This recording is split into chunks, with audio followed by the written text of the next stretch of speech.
Bien, je vais vous donner la parole à Dr Outrequin qui va vous dire deux mots au niveau de tout ce qui est physiopathologie. Il n'y a pas de slide. Comment ça marche. Donc, je sais pas. Donc, on a fait une étude sur les épicondylalgies, 30 patients. Je ne sais pas si le docteur Corassani vous l'a présenté. Donc, comme vous savez, on ne dit plus épicondylite, mais épicondylalgie, parce qu'il n'y a pas de véritable processus inflammatoire ni de régénération comme sur une lésion aiguë. C'est des lésions chroniques avec une incapacité à cicatriser de manière efficace. Et donc, on a des fibres de collagène qui n'arrivent pas à s'aligner avec des cellules mésenchymateuses qui n'arrivent pas à créer des ponts pour synthétiser le collagène de manière harmonieuse. Et donc, la PCP-thérapie va créer des tensions, des étirements en profondeur pour permettre un réalignement des fibres de collagène et une cicatrisation efficiente. Donc ça, c'est une explication pour en ce qui concerne les cicatrisations des épicondylalgies, des tendinopathies. Ensuite, on peut transposer ce modèle sur les fibres musculaires avec création aussi de micro-lésions flèches, de réalignement des fibres et de régénérescence avec des cellules mésenchymateuses qui se transforment en fibroblastes et qui donnent un tissu musculaire plus solide, entre guillemets, plus contractile. Donc ensuite, il y a les phénomènes de circulation sanguine avec des variations de pression qui permettent un drainage en profondeur également. Donc il y a libération de toutes les couches musculaires, du fascia superficiel, du derme et en profondeur également. D'où l'intérêt chez les sportifs de haut niveau qui peuvent avoir, par exemple chez les coureurs de longue distance, des inflammations au niveau de fascia profond qui ne peuvent pas être traitées par les techniques usuelles. Parfait, merci. Donc, je vais donner la parole à Sébastien, donc, qui va expliquer en fait le travail qu'il fait depuis 2 ans avec Olivier Flanco. Donc, je m'appelle Sébastien Rocher, je suis joueur de tennis et ça fait 2 ans donc, que je travaille avec Olivier. Je suis membre de l'équipe de France universitaire de tennis et voilà, je me situe à peu près au 60e place du tennis français. Donc Olivier, je travaille avec lui depuis 2 ans et j'ai 2 points importants à noter. Donc le premier, c'est sur le terrain où j'ai vraiment des gains de souplesse, de légèreté, de réactivité que je n'avais pas au départ. C'est-à-dire que j'ai l'impression d'aller vraiment très vite sans faire vraiment très peu d'efforts. Et la deuxième chose importante, c'est au niveau de la récupération. Parce que dans mes tournois, je joue souvent 2 fois par jour, des matchs qui peuvent aller entre 2-3 heures. Et c'est-à-dire que j'ai gagné vraiment la faculté de récupérer beaucoup plus facilement et de pouvoir enchaîner 3-4 matchs en 2 jours. Donc ce travail voilà, est régulier, environ je le fais 1 fois par semaine, voire 2 fois. Et c'est des gains que j'ai obtenus très très rapidement. Voilà. Merci. Est-ce que Olivier, tu peux dire un mot par rapport à Sébastien? Par rapport à Sébastien, effectivement, on a obtenu ce qu'il a décrit assez rapidement en peu de séances, en 1 mois à 2 mois de séance, à raison d'une séance par semaine. Et c'est aussi faut noter aussi que c'est un traitement également qui sert dans la prévention de type tendinite. On relâche vraiment en profondeur le muscle. Et pour les sportifs, on évite souvent l'apparition de tendinite qu'on peut retrouver notamment au tennis, dans différents sports aussi. Mais pour Sébastien, je pense que la priorité, c'était surtout la récupération, et ça a été assez efficace.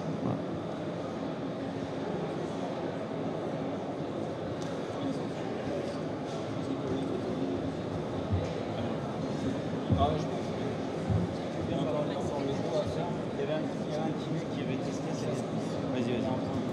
Est-ce que c'était toi, c'est ça? Donc au départ, au niveau de la face latérale de cuisse, on sentait bien le TFL qui était quand même dur, qui était assez peu souple et les ischios aussi. Là maintenant, on sent le muscle est beaucoup plus souple, on peut rentrer dedans facilement. Et on sent que le TFL est beaucoup plus relâché que par rapport au début.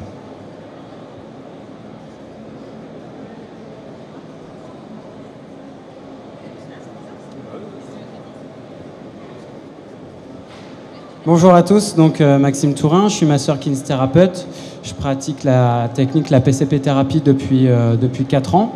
Et j'ai eu le plaisir, il y a de cela 1 an et demi, 2 ans, de rencontrer Jimmy et de lui faire profiter de notre technique et de mettre en place un partenariat avec lui pour pouvoir le suivre pendant sa saison et sa préparation. Et écoutez, je pense que depuis qu'on s'est rencontrés, qu'on a mis en place ce partenariat, il y a une, moi en tout cas, au niveau du ressenti que je peux avoir au niveau musculaire, c'est une nette amélioration de ces tensions musculaires qui ont vraiment diminué et qui, je pense, lui ont permis encore plus de progresser. Mais je pense que pour ça, ça va être lui qui va vous expliquer son ressenti et ce qu'a pu lui apporter la technique au cours de ces dernières ans et demi passés. Alors, bonjour, c'est Jimmy, je fais du sprint, on s'en fout, bref.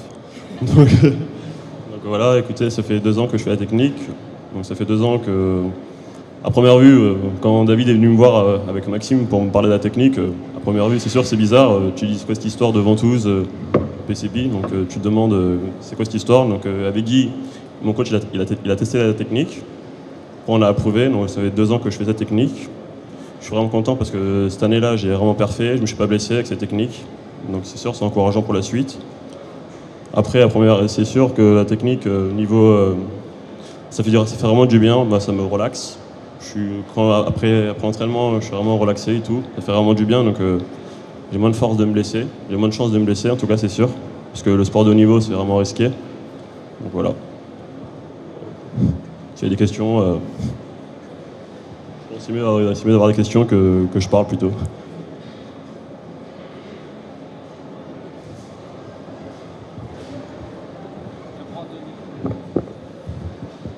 Jimmy, est-ce que tu utilises la PCP entre les séries, par exemple au championnat du monde ou au JO ou au championnat de France? Non, pas du tout. Tu sors après une séance de sprint, toujours après une séance de sprint. Jamais après une séance de muscu ou championnat. Et avant la compétition? Toujours. Tu le fais? Non, là parce qu'ils sont jamais là en compétition. Et si je pouvais le faire, je l'aurais fait quoi. Ah oui, tu n'aurais pas d'hésitation? Non, ça me dérange pas, j'ai l'habitude, donc à force... Et est-ce que tu fais la PCP après... Non, tu fais ça toujours après une séance difficile, je suppose? Oui, une séance de sprint, surtout après une séance de sprint. Et après, tu fais quelque chose? Kiné, soins, massage, récup. D'accord. Est-ce que vous avez d'autres questions? Voilà.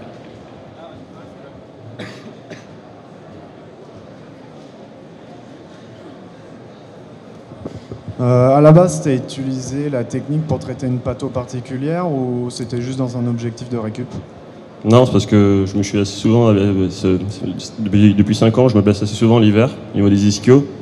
Donc je me suis dit pourquoi pas tester une nouvelle technique pour essayer de moins me blesser.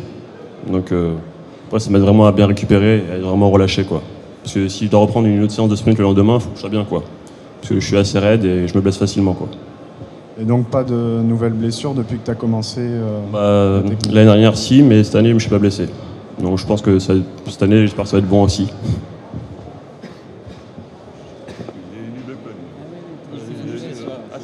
En fait, il y a une décharge d'endorphine, on est un peu chuté un peu, je pense. Hein. Ton prénom, pardon? Fabien. Tu veux bien expliquer ce que tu en penses? Tu es où en fait? Tu es kiné, c'est ça? Oui, sur l'île. Sur l'île. Donc effectivement, ça, on a envie de dormir. Mais sinon, sur le ressenti, notamment au niveau de la jambe droite, quand j'ai comparé l'extension jambe droite, jambe gauche, j'avais une meilleure fluidité, on va dire, au niveau du ressenti à la jambe droite par rapport à la jambe gauche. Et après, j'avais un point douloureux lorsqu'il est passé au niveau entre les omoplates situé à gauche, qui s'est apaisé au fur et à mesure de la séance. Voilà. Voilà, donc on est stand F48, F50.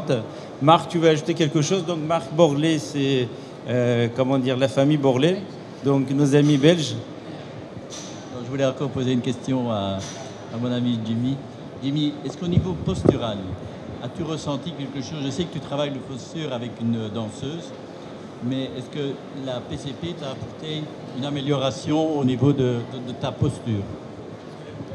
La posture, oui, bien sûr. Je pense que mes disques commencent à s'allonger, puisque, comme je vous l'ai dit, je suis assez raide. Je suis raide de naissance, donc j'ai beaucoup plus de facilité à me blesser. Et je pense que oui, j'ai un plus grand alignement au niveau des ischios et au niveau des quadrilles et des mollets, quoi. C'est plus ça que je travaille, moi.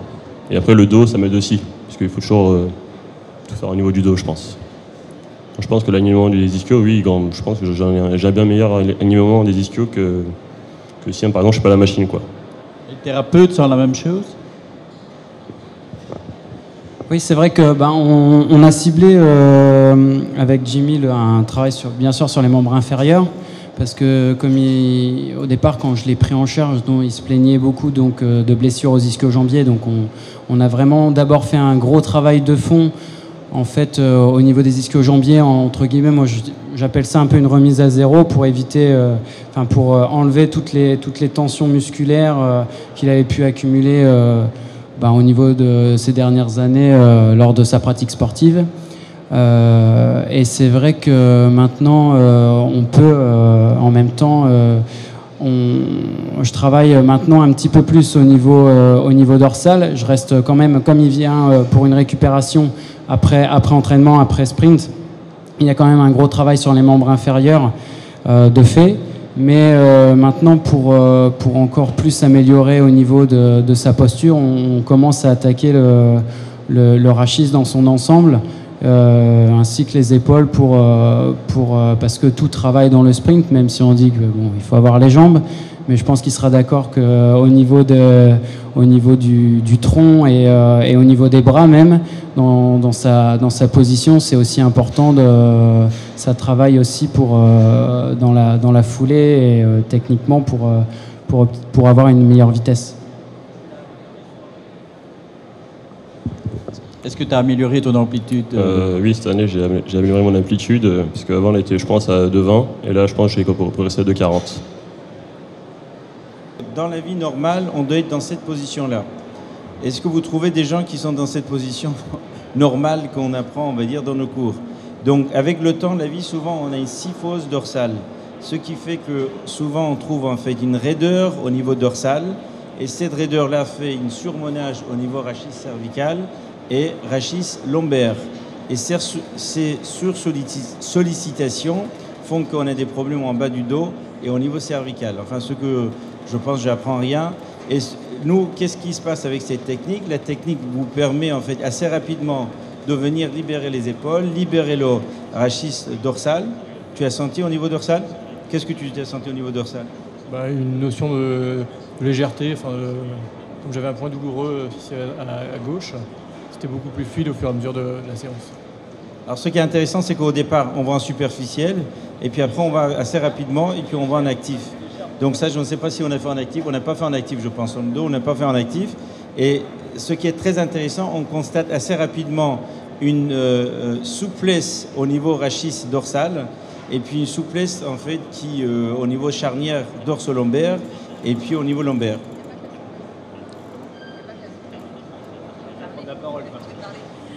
Bonjour, je suis Sylvie Lapierre-Sirima, je suis praticienne PCP et formatrice. Et en termes de traitement sur tout ce qui est pathologie du rachis, ce qui est intéressant, c'est qu'il y a cette souplesse qu'on acquiert et que le patient ressent, mais il y a aussi la modification posturale qui est quasiment immédiate, c'est-à-dire que le patient, quand vous le mettez, avant de le mettre sur la table, vous avez une photographie de sa posture. Si vous lui demandez de se redresser, il est en capacité de se redresser, mais ça le fatigue et ça lui demande un effort de se redresser. Avec la PCP, vous améliorez la souplesse et vous donnez une tonification au niveau des muscles paravertébraux profonds qui fait que lorsqu'il se redresse, lorsqu'il se remet debout après le passage sur la table, il est en capacité de se redresser, voire même des fois il se redresse automatiquement. Et quand on lui demande de reprendre la posture qu'il avait auparavant, notamment j'ai des souvenirs de patients qui avaient des kyphoses, ils ne savent plus reprendre la posture antérieure. Ils sont bien dans la nouvelle posture qui les redresse et ça ne les fatigue pas. Et ça, c'est assez intéressant parce qu'on peut travailler en PCP. Donc là, vous avez vu essentiellement Olivier travailler d'un point de vue passif, mais quand on fait un peu de dynamique, on tonifie. Et la tonification dure dans le temps. Même si vous voyez le patient une semaine après, il a gardé cette modification de la posture. J'ai eu en soin quelques personnes qui travaillaient beaucoup en asymétrie, avec une épaule un peu plus en avant, des kinésithérapeutes, pourquoi pas. Mais j'ai aussi un neveu qui fait du rugby et qui avait tendance à partir un peu en rotation, ou même en tennis, on a souvent ce décalage d'une épaule un peu plus en avant. Eh bien, quand on leur demande de se redresser, c'est possible, mais c'est un effort pour eux. Après la PCP, ils peuvent rester dans une posture symétrique et ils peuvent retrouver, bien entendu, la mobilité autour de cette posture symétrique. Et ça, c'est intéressant. Voilà.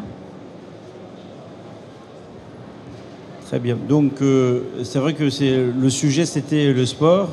Donc, le constat, c'est qu'en traitant les tendinopathies des lombalgies, j'ai eu des patients en 2005 qui se sont dit on est fibromyalgique. Et on l'a traité, puis il y a une amélioration au niveau des douleurs. En fait, c'est des patients qui ont des cordes musculaires en profondeur au niveau des muscles posturaux profondes. Et on constate une amélioration au niveau de leur posture et puis diminution de la douleur.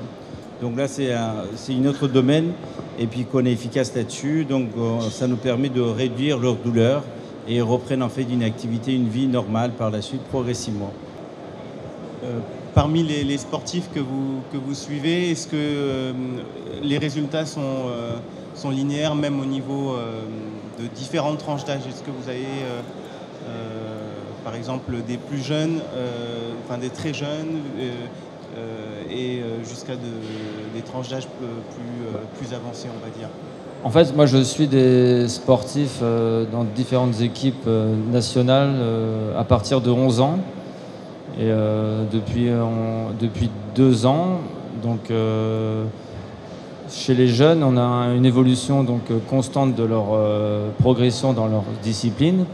Mais ce qu'on note par rapport aux autres qui sont sans PCP, c'est au niveau des suivis de constat de blessure. On a une nette diminution de type blessure, type tendinite ou déchirure. Donc, et après, pour des personnes... Enfin, moi, je commence à 11 ans avec différentes fédérations, mais après, là, c'est assez récent, ça fait 2 ans qu'on suit, mais leur évolution est nettement favorable. Donc, c'est pour ça qu'on continue, d'ailleurs. Moi, j'ai eu l'occasion de suivre des enfants blessés, par contre, en tennis, notamment, des pathologies de cartilage au niveau du calcanéum ou des blessures au niveau des épaules. Et ce qui est assez intéressant, c'est qu'ils reprennent beaucoup plus rapidement que ce que je pouvais faire auparavant. En termes de reprise d'entraînement sur des enfants qui sont à la Ligue, notamment du Val d'Oise en tennis. C'est des gamins qui ont entre 7, voire 6 et 9 ans et qui s'entraînent, pour certains, entre 6 heures de tennis par semaine, plus 1h30 ou 2 heures de physique. Donc c'est énorme.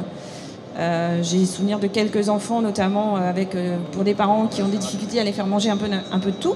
Donc au niveau alimentaire, c'est pas génial. Et quand ils sont blessés, ça traîne. Et là, avec PCP, c'est leur choix de vie, hein, ils veulent reprendre le plus tôt possible. Et c'est des enfants qui reprennent quand même assez vite. Donc ça, c'est pas mal pour eux, parce que c'est leur choix. Voilà. Mais on peut commencer très tôt. Enfin, moi, j'ai ma fille qui joue au tennis, elle a 9 ans. Et j'ai commencé PCP avec elle.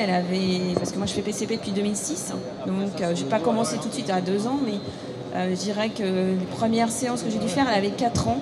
Et ce qui est intéressant, c'est que la réaction est très rapide.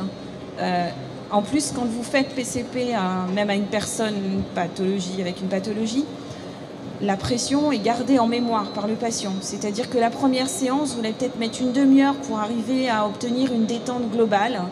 Et ensuite, lorsque vous passez sur les points de PCP cartographiés par la technique qu'on a mis en place sur quelques années quand même, le corps garde en mémoire la réaction qu'il doit avoir à la pression. Et là, sur une zone où auparavant vous étiez obligé de rester entre 1 minute, voire 2 minutes pour obtenir un relâchement, dès que vous allez appliquer la pression, vous allez sentir tout de suite la structure qui se relâche. Ce qui fait que la réaction est beaucoup plus rapide. Et donc, quand vous avez, par exemple, des personnes sportives avec des grosses masses musculaires, eh bien, vous allez atteindre la profondeur beaucoup plus rapidement. Et ce qui est important, c'est que justement, quand vous avez des personnes qui viennent pour de la détente, quand vous associez la demande, vous dites voilà, l'objectif c'est de se détendre, à chaque fois que je suis sur un point, vous pensez à vous détendre, vous sentez très très vite que ça vous l'obtenez et donc vous pouvez travailler plus spécifiquement assez rapidement et vous avez un gain de nombre de séances avec les patients qui est quand même non négligeable. Et l'avantage c'est que moi ce que j'ai trouvé comme avantage vraiment particulier en tant que thérapeute, c'est que lorsque je faisais de la pression à la main, parce que j'en ai toujours fait, j'ai appris comme vous le NTP, j'ai appris les techniques de pression statique, eh bien quand vous appuyez, vous n'avez pas la perception à la palpation qui est très fine, parce que vous écrasez vos mécanorécepteurs au niveau des doigts, tout simplement. Là, l'effort de pression est réalisé par le dispositif, et du coup, vous avez votre main qui peut palper de façon fine, puisque vos mécanorécepteurs au niveau des doigts sont libres. Et vous avez une palpation précise, très très facile, puisque votre force d'application est réalisée par votre poids du corps et par le dispositif. Et en termes de récupération d'informations sur le patient, vous avez vos mains qui sont libres. Donc là, c'est assez intéressant. Voilà. Merci Sylvie. Je crois que vous avez tout compris alors. Parce qu'il n'y a pas de questions. Jimmy dit pourquoi vous ne posez pas de questions. Bien. Donc, ce qui est très important, c'est de sentir. Et puis vous allez voir en fait si est-ce que la technique vous fait un relâchement, est-ce que ça vous fait mal ou pas. Et puis comme je vous dis, c'est qu'on est fiers du fait que assez rapidement on a des résultats chez les sportifs sur leur douleur. Ensuite, ce qui est intéressant sur les pathologies chroniques où en fait souvent on ne sait pas quoi faire, on arrive à les traiter, à les soulager. Comme je vous ai dit, on vient travailler à distance de la lésion et puis on va en profondeur, donc ça c'est intéressant. Et puis, c'est vrai que c'est un peu souvent hors sujet, puisqu'on a parlé du sport. On est surtout fiers de traiter les fibromyalgies. Donc, ça, c'est souvent, on est intrigué quand on parle fibromyalgie. Tout le monde dit, ah, fibromyalgie, c'est psychosomatique. Donc, je vous conseille vivement, si vous avez des patients fibromyalgiques, c'est très simple.